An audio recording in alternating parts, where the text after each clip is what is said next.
Hello people of the internet. Today I want to talk to you about the Sieve of Eratosthenes, which is a really fast way to find prime numbers, but only up to a certain point. The basic idea is that if we have a bunch of numbers, say from 1 to 100, we can put them all in a big list, and every time we find a prime number, we can go through and cross off all the other numbers that are divisible by it.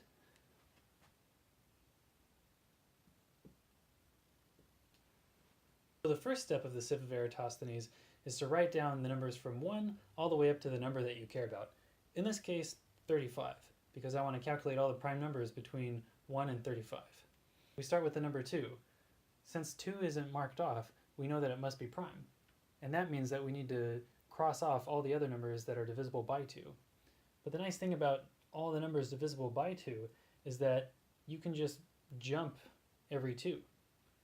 2 times 1 is 2, 2 times 2 is 4, 2 times 3 is 6, 2 times 4 is 8, and so on and so forth. So all you have to do is skip every 2 in order to cross off all the numbers that are divisible by 2.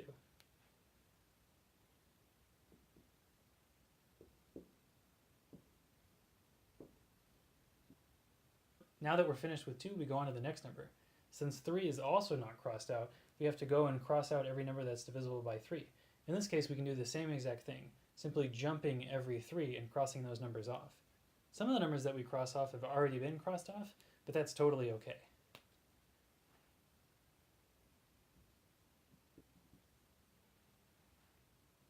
And now that we're done with 3, we go on to 4.